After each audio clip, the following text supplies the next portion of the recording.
I don't know where else they have to go, but there's definitely a competition for the trail. Camping and drug use on the Jordan River Trail has bikers, walkers, and runners concerned for their safety. How Salt Lake City is trying to get help to those experiencing homelessness in hiding. We extend the break from the storms. Does that mean we see a little bit more valley haze? I'll let you know in the forecast. A new fight against the Little Cottonwood Canyon gondola. How multiple groups are now trying to stop UDOT from moving forward with its plans. The Harriman boys cross-country team did something that no Utah team has ever done. We welcome them home, coming up. Gearing up for the famous Midway ice castles, but how do they go from looking like this to this? We'll show you what it takes. Live from Utah's news leader, Fox 13 News at 9 starts right now. This funding will help stabilize the current emergency shelter system and provide support for 2 non-congregate shelters, 2 low-barrier shelters, our statewide winter response, a low-barrier shelter development, and additional support for cities that host emergency shelter sites. Today, Governor Cox laid out his $128 million plan, asking lawmakers to fund a comprehensive solution that would help those experiencing homelessness. But many cities, such as Salt Lake, are looking for solutions. Good evening, everyone. I'm Kelly Chapman. And I'm Bob Evans. Citizens have noticed the Jordan River Trail has become a haven for camping and drug use. Fox 13 News reporter Jenna Bree shows us how Salt Lake City is hoping to get help to our most vulnerable in hiding. I'd like to see a solution that is fair to everyone, merciful to the people who need help, but I'd also like to feel a little safer when I use the trail. Mark Reinhardt says riding his bike on the Jordan River Trail is not always the pleasant escape it should be. I passed a couple of guys who were practicing throwing knives into a tree next to the trail, and that made me a little nervous. And there was once a man had set up a tent right on the trail underneath the 45th South overpass, making it impossible to get around. So I essentially had to ride my bike through his living room between him and his tent where he was sleeping. He says he can't always see the people hiding under the bridges, behind bushes and trees, until they come out of nowhere. I don't know where else they have to go, but there's definitely a competition for the trail between the recreational users and the homeless encampments.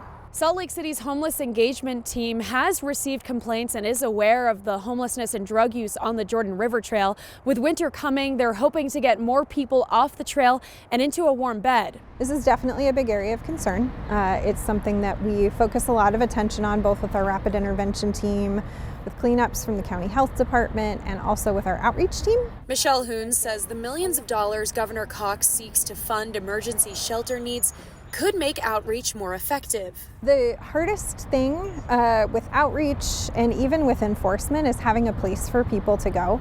Right now, even with the overflow capacity that we have, our shelters are still running probably at about 99%. Hoon says Salt Lake County has been organizing river cleanups to clear out trash that builds up on the trail from encampments. The police department has been out and they have been trying to put more boots on the ground and kind of just have a stronger presence in this corridor to try to disrupt some of the negative behavior that we have seen increase. In Salt Lake City, Jenna Bree, Fox 13 News, Utah.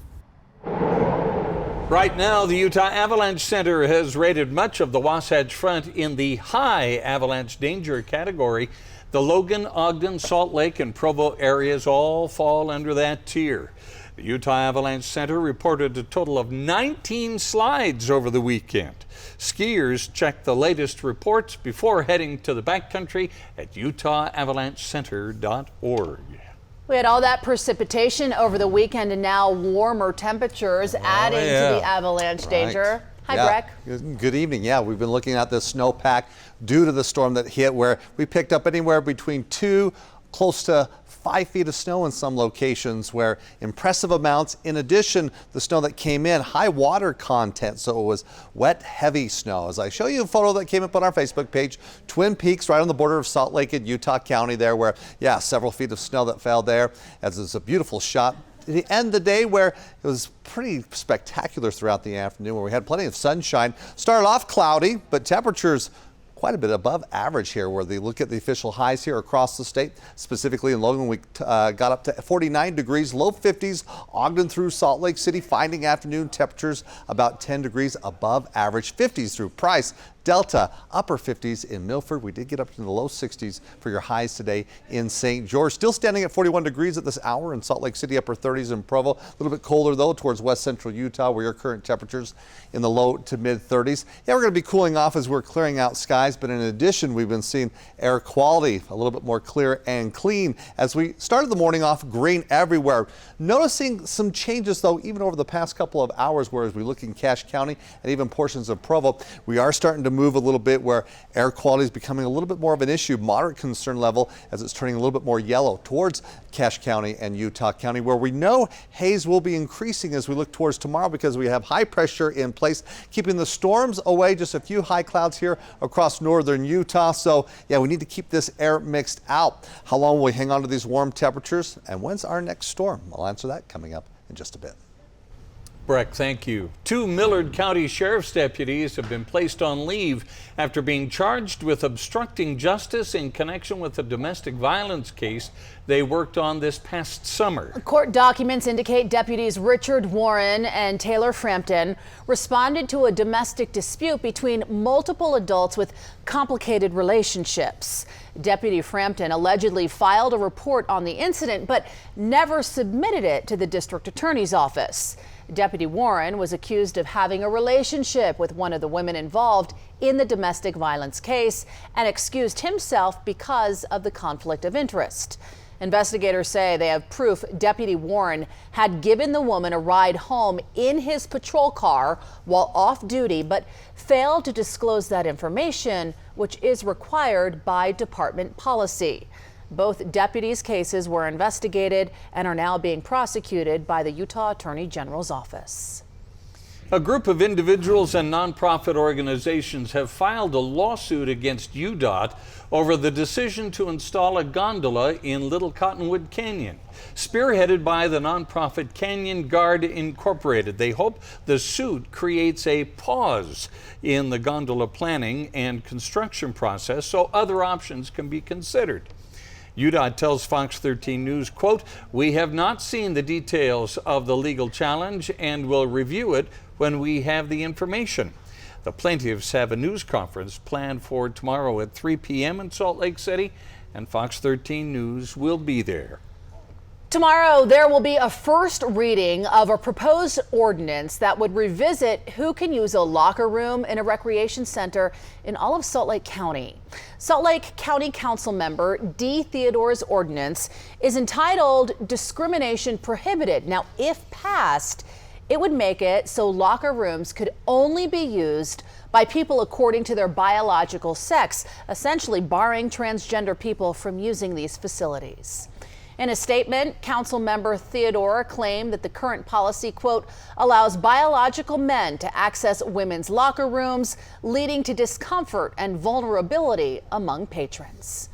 Tonight, the group Equality Utah released its own statement saying the proposed ordinance is unnecessary, adding that this will lead to additional legal liability rather than relieve any safety concerns.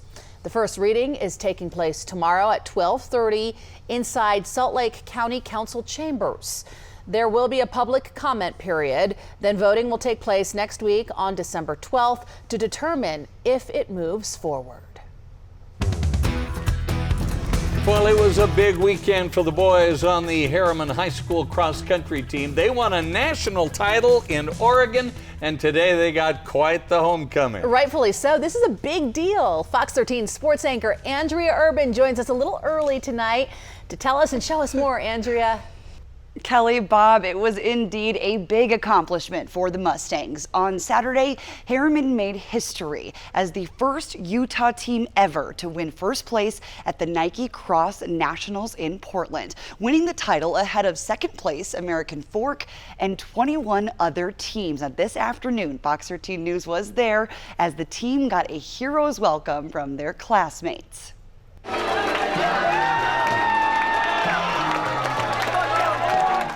Members of the team tell us that they attribute their success to several things, including their coach Doug Souls and their parents for all their sacrifices that they've made every day to support them. And they also told us competing against some of the best teams in the nation was tough, but that coming out on top as a team really made it all worth the journey, and it'll never be forgotten.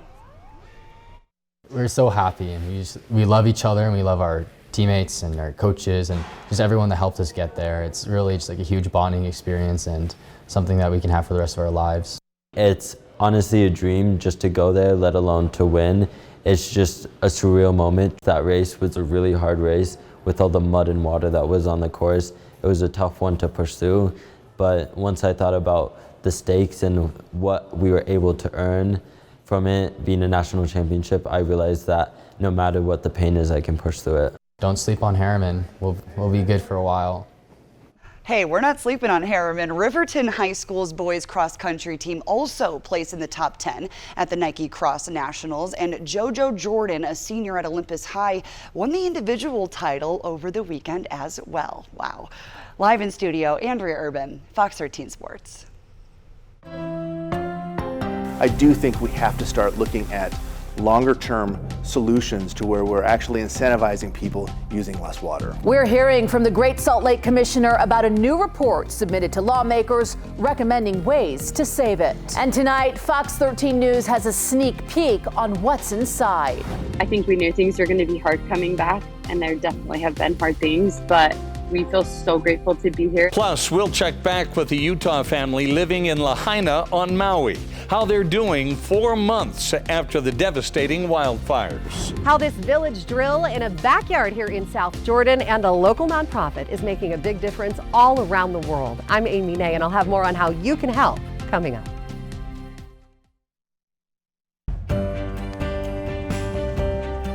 Tonight, we are taking a closer look at a local nonprofit that's received special honors for making a difference all around the world. Fox 13 News anchor Amy Nay introduces us to the Village Drill that started with a South Jordan man's idea and has now turned into a project changing millions of lives. So this is the Village Drill. Director of Operations Mike Anderson from the nonprofit Who Lives, showing us what he says is breaking through to a precious resource and in turn changing lives. You lower the winch and it lowers the whole thing down, and it drills through anything. Half the healthcare, is caused by this dirty water. And if they were healthy and they had water, then that would create opportunity. The opportunity for the girls to go to school instead of fetching water all day. Opportunities for the women to get industrious. And so that became the acronym for Who Lives. So it's water, health, and opportunity. Who Lives founder John Renard speaking to me from Texas, where he was attending a fundraiser for the cause that he says started with a family trip to Africa in 2010. I was just struck by how these women were literally enslaved every day to go and fetch this water. He says, like so many others, they wanted to help, but through a series of fortunate events, these human-powered drills came to be with the first wells in Tanzania 2 years later. So that's kind of how it started, and our life really hasn't been the same since. This village drill made by the nonprofit Who Lives is actually right here in the founder's backyard in South Jordan. And it has a lot of Utah connections. It was created by engineering students at BYU, manufactured in Springville, and then they actually assemble it and put it all together right here before sending it out all across the world. And every time we send a drill to a new country, we put a flag on the map. And Mike says those singular flags represent much larger numbers. We have a fantastic team in Liberia. This team right here, in just the last 2 years, they've drilled more than 160 wells. To date, we have over 13,500 wells spread out across this world in 40 different countries. And right now, our organization, we're finishing about 3 to 4 wells a day, every single day. This is really cool. Showing us their new national honor, a .org award. In this season of giving, suggesting you look for charities like theirs where your money will make a difference. Find one who has a high impact, where your dollars are really going to the cause, versus someone who has maybe just a low overhead. Reminding us all of something this season. Small decisions can make a big impact. Reporting in South Jordan, Amy Nay, Fox 13 News, Utah. If you'd like to donate, visit wholives.org. And you could even pick a specific project to which you donate. Well, I'll tell you what, today was unseasonably warm. It was, It especially was after this nice. weekend being so damp and wet and Right, rain yeah. and snow. Yes. Yeah, sunshine's back and the air is a lot cleaner Only now. a light jacket here today. Getting rid of that heavy winter coat, but we of course got to keep it handy. We know things can quickly change back. We want it to begin to look and feel a little bit more like Christmas, but today, yeah, kind of a hint of fall where we found temperatures well above average. I want to share a photo coming up on our Facebook page. This is Scott Taylor highlighting that throughout the afternoon we cleared out the clouds. Of course, we don't have the valley inversion. Haze wasn't an issue, so you could see for miles, and what you saw was spectacular where, again, temperatures very mild where the official high today in Salt Lake City, well, we got up to 53 degrees. You can see on average we should be in the low 40s, so this was pleasant. We know once we break free from the inversion, high pressure builds in, these temperatures on the rise as we're still looking good air quality wise, but we know we're going to see some changes quickly. Actually, tomorrow we'll see a little bit more haze building here along the valley floors. Temperatures, even though right now we're in the low 40s, currently in Salt Lake City, 40 degrees in Ogden. So again, average high temperatures throughout the afternoon. That's what we're finding right now here in the evening. Now, air quality, as mentioned, diminishing just a little bit as we're in the green, moving towards the yellow for tomorrow. Should stay there through Wednesday, but as you can see, kind of the pattern, an indication of what the weather's going to do, because late Thursday into Friday, we're bringing in our next storm, and I could say, yeah, it's a winter storm, as it will bring both snow to the valleys and mountains as well, with the potential maybe some additional storms heading into the weekend. Clear right now, high pressure in place, dominating the weather pattern, currently forcing the clouds and the storms well north of the state, but this next storm is lining up. As it approaches, it breaks up just a bit, but there's a good portion of that will be hitting the state, and again, the timing of it tracking through northern Utah, which will have an impact from northern central, northeastern Utah. It's Thursday afternoon through Thursday evening, as it will initially start off with rain and then rain changing over into snow heading into Friday. How much? Well, we're keeping an eye on that. We know that the valleys could pick up a couple of inches there. Mountains, of course, more. We'll update you on those numbers here for tomorrow, have a better handle on that. But we know several inches expected for the mountains as we head into Friday. And we won't be done just with one storm, another one towards the end of the weekend. But tonight, a few high clouds here through northern Utah, mostly clear through central and southern Utah. A little bit more colder as temperatures near freezing in Salt Lake City, still above average. As highs tomorrow, still above average, but a little colder. As we get that inversion setting up, we suppress those temperatures just a little bit. We still should hit the 50s in Provo, but notice the temperature difference between Salt Lake City and Park City, a little closer today. Again, with that inversion starting to set up where we got hazy conditions. It's a little hazy tomorrow, as it'll be a little thicker on Wednesday, but again, we'll keep it mixed out with an approaching storm system. Now, that next storm for St. George, ahead of that, warm before the storm, we're at 60s, but this storm won't bring the precipitation. It will cool down temperatures where you can see Saturday we drop down into the 40s, then rebounding back in the mid 50s, but staying dry here for the next 7 days. Not dry here across northern Utah. We'll keep temperatures above average, even getting up to 50 degrees on Wednesday. Got the squiggly lines indication the haze that'll be in place. Fortunately, it's short-lived. Storm hits, again, starting off with rain, rain turning into snow, snow on and off through Friday, breaks Saturday, then some scattered snow showers on Sunday. Temperatures all back down, feeling that winter chill. 30s, as you can see, Saturday and Sunday, back into the 40s on Monday. So we get ready for our next storm. And of course, that will clear out the haze and put more snow up in the mountains. We'll be back right after the break.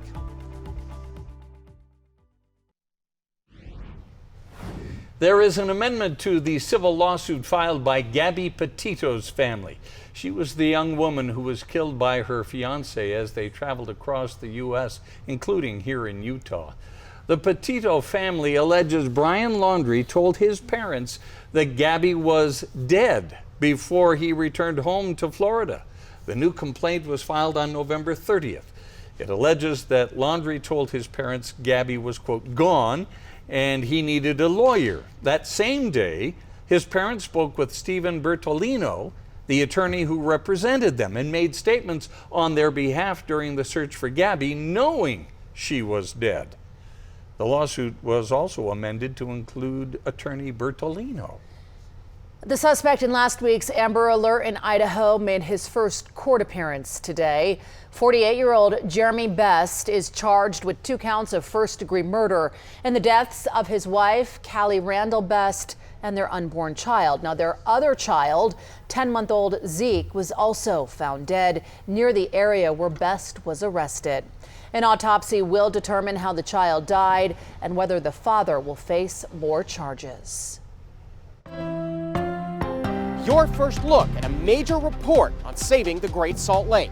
It has been nearly 4 months since deadly wildfires broke out in Maui. This place feels like home to us. Tonight we hear from a Utah family who returned to Lahaina after the fires. And take a look at all these toys. It's Candy Cane Corner time to look at all the hard work that you, the viewer, did to donate to this year's event. Before the Midway ice castles look like this, they look like this. I'll show you what goes into the lights, ice, and magic we all love. Utah quarterback Bryson Barnes entering the transfer portal, but not until he plays one more game with Utah.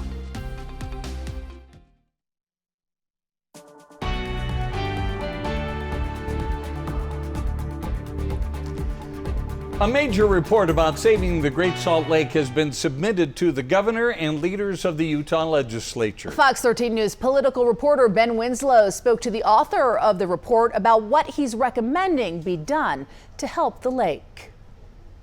Great Salt Lake Commissioner Brian Steed has given a highly anticipated report to the governor and legislative leaders recommending ways to save the lake. Unfortunately, the conditions that drove the lake to last year's condition really haven't changed that much. And so we would anticipate getting back down to those levels again unless we do something different. The Great Salt Lake hit its lowest level in recorded history last year as a result of water diversion, drought, and a changing climate.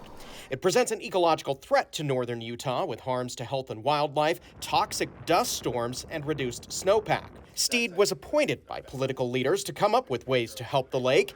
He tells me he does have some ideas they need to consider in the short term, over the next several years, and longer term. We have to make sure that we're closing the loop when we do conservation programs, for instance, that when we actually save water, that we're making sure that saved water gets to where it needs to be.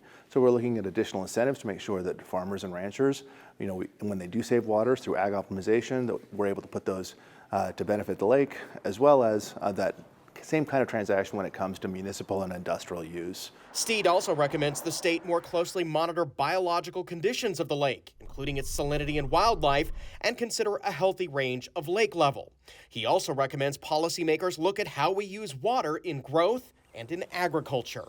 I do think we have to start looking at longer-term solutions to where we're actually incentivizing people using less water. Here on Utah's Capitol Hill, political leaders are just diving into the report. Its recommendations haven't been made public yet, but they could become policy in the upcoming legislative session. But I'm anxious to read it. I'm looking forward to it, and looking forward to making it public. And we look forward to working to make that lake bigger and more salty. Do you get the sense, will you adopt the recommendations, or is there some that you'll take and some you won't take? Well, I haven't seen all the recommendations yet, but we have an open mind. We are working on several things in conjunction with the commissioner. We know that those are going to be talked about. We hope that the legislature adopts them. We think that they will. We're super supportive of them. So really, I think that we have to have a more coordinated and consolidated effort to make sure that we get more water to the lake. On the Hill, Ben Winslow, Fox 13 News, Utah. It has been nearly 4 months since devastating wildfires on Maui caused widespread destruction in the historic town of Lahaina. This past September, Fox 13 News spoke with Deandra Jordan, a native Utahn who fled Lahaina with her family. Tonight, Fox 13 News reporter Chris Arnold spoke with her again as she and her family joined the Maui community trying to rebuild. I think we knew things were going to be hard coming back, and there definitely have been hard things, but we feel so grateful to be here. Deandra Jordan is a native Utahn. In 2020, she and her family moved to Lahaina. This is wild. On August 8th, the Jordans were racing.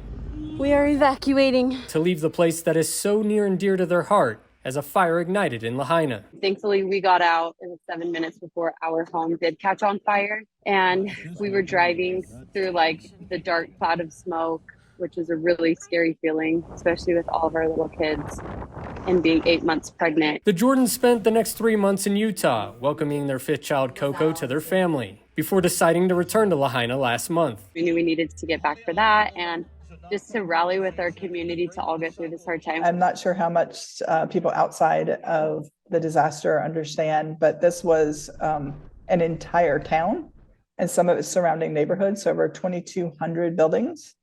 Over 700 of those would be considered historic. Kimberly Flook is the Deputy Executive Director of the Lahaina Restoration Foundation. We are right now still working on going through the zones for the hazardous debris removal.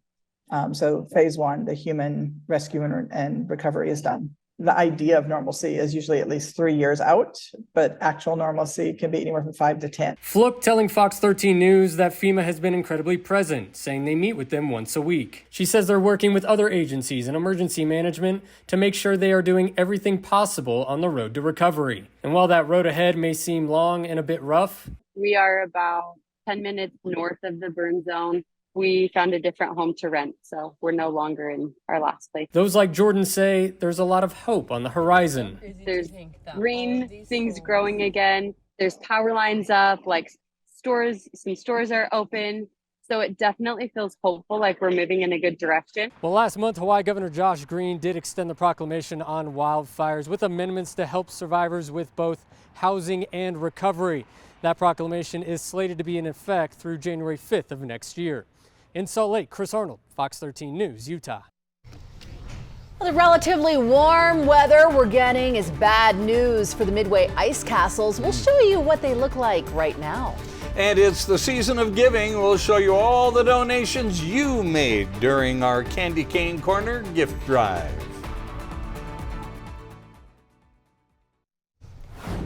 The Church of Jesus Christ of Latter-day Saints offered a quick response today to an Associated Press investigation involving an Idaho woman who claimed her father, a former bishop, sexually abused her when she was young. It also addressed the church's role in its own investigation that included recordings in which the family discussed the allegations, with the perpetrator corroborating his daughter's memories of abuse. The AP story says an attorney for the church offered a settlement to the woman and her mother on the condition they sign an agreement. It required them to never use her story to sue the church, and that all recordings of the conversations between them and the church would be destroyed within 10 days. The church's statement went on to condemn all abuse and shared sympathy for the woman and all abuse survivors. The church says the woman's father was excommunicated in 2015 and refuted any claims of prior confessions made by the man.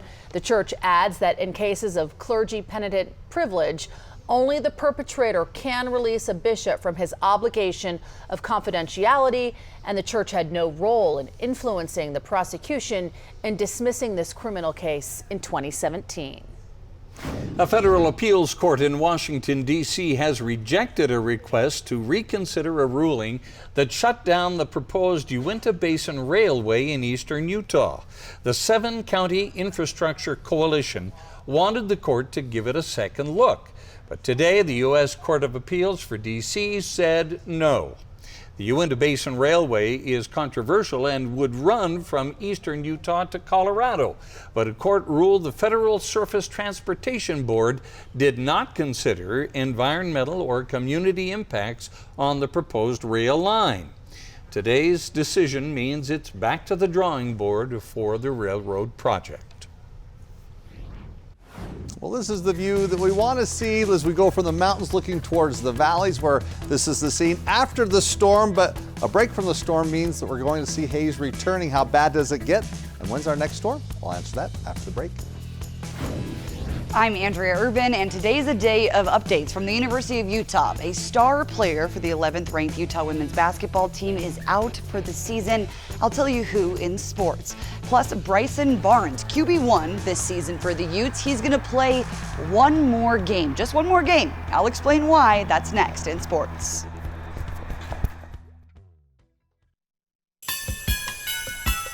Welcome back, everyone. Fox 13's Candy Cane Corner is helping make the season bright for Utah families. Our very own Spencer Joseph spent the day at the Utah Opera Warehouse, where donations were unloaded, to take a look at this year's haul. Today's like pure Christmas joy. It's pure happiness. It's pure excitement. This one's all books, Kev.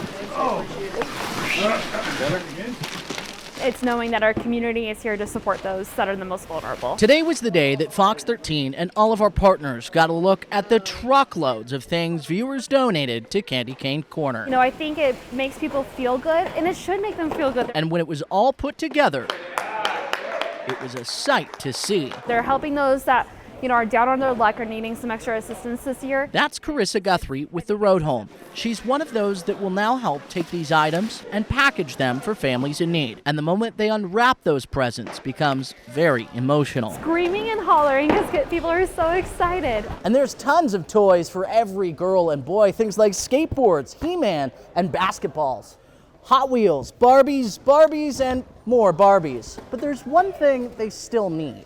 And that's diapers. They still need diapers of every shape and size to give to all of the kids. And we have very limited amounts right now, so we would love our community to bring any size from newborn to pull-ups. Wrapping paper and wipes are also still on this year's wish list.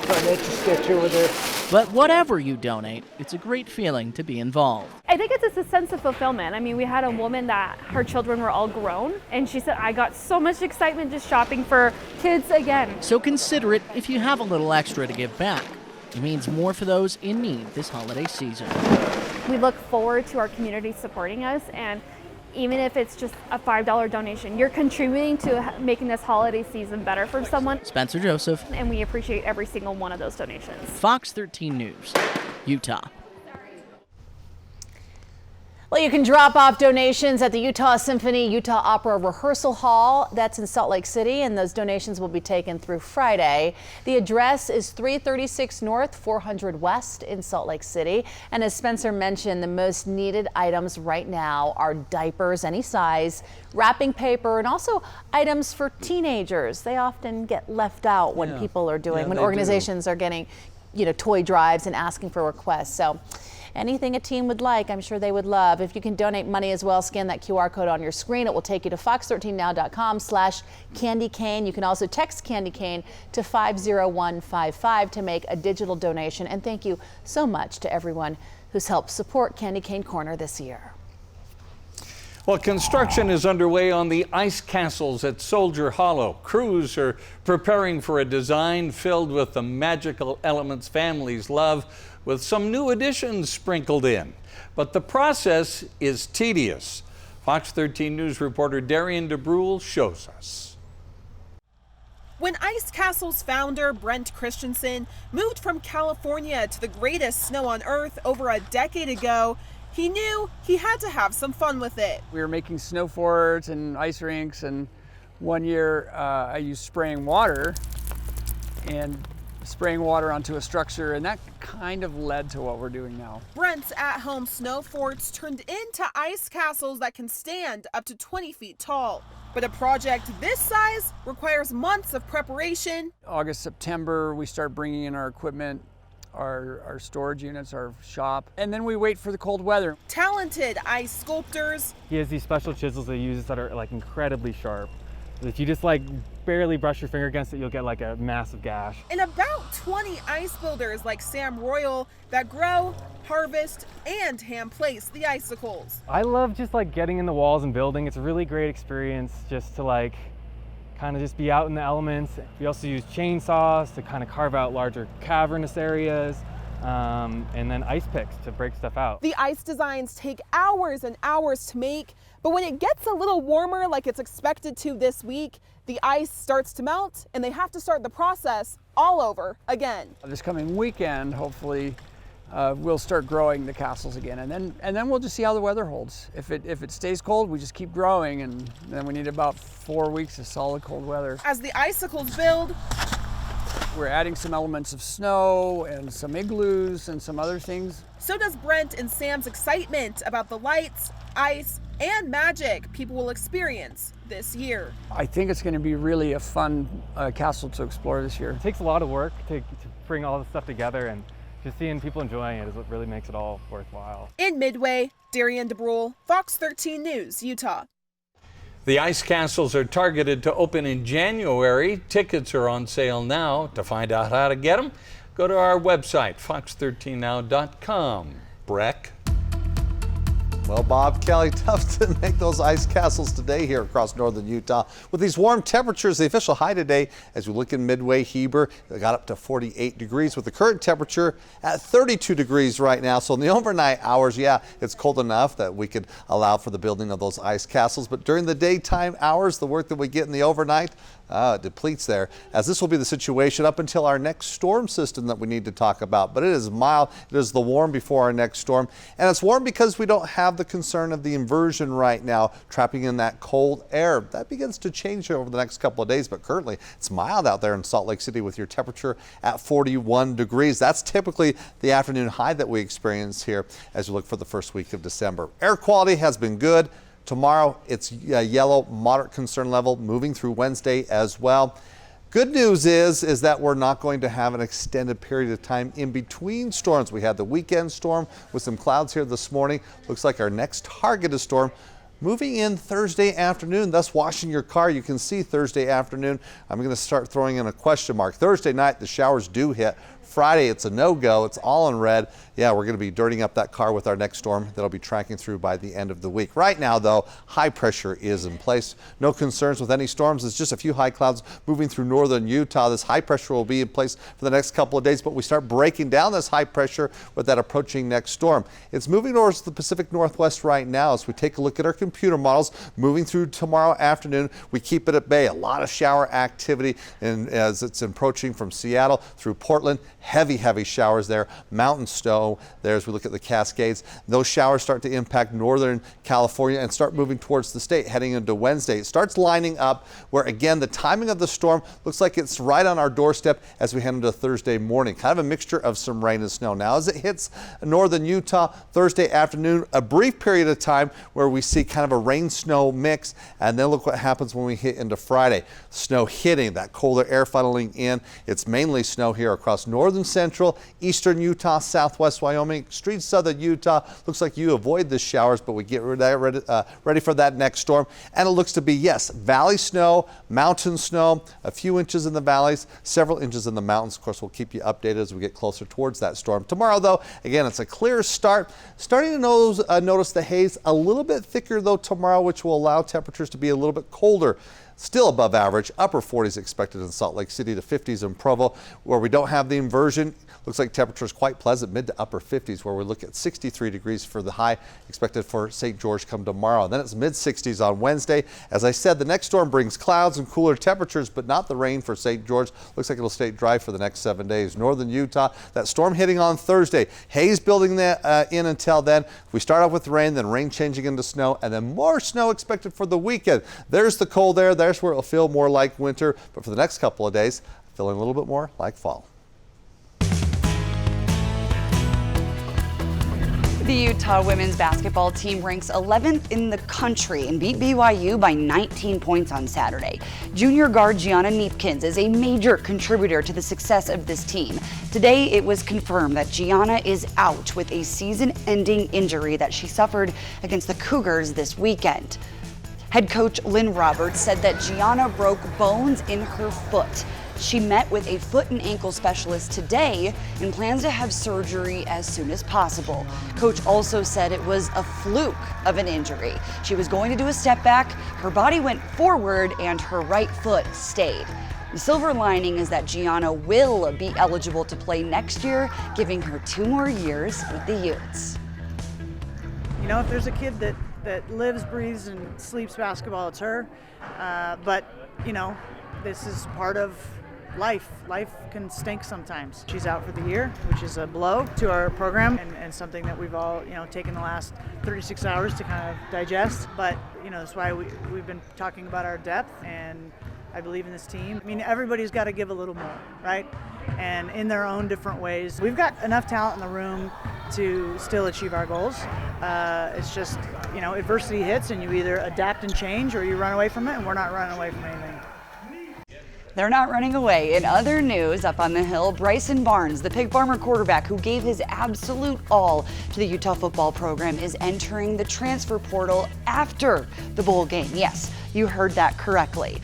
Bryson Barnes announced today that he will have one more run with his brothers in the Las Vegas Bowl, and then he will enter the transfer portal to play his 2 more years of eligibility elsewhere.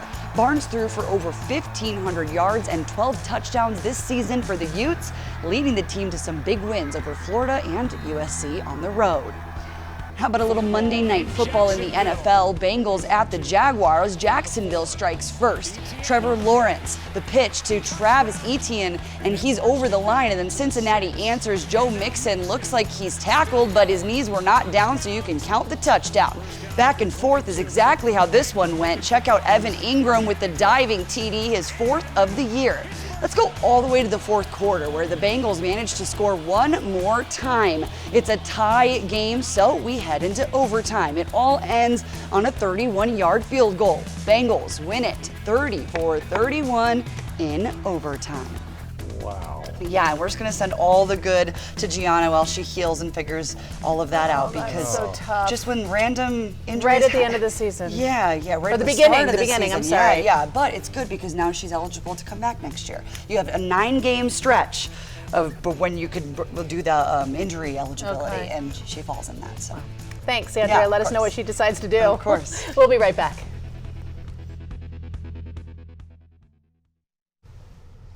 After 50 years, Breck's favorite rock and roll band, Kiss, is saying goodbye to live performances. Aww.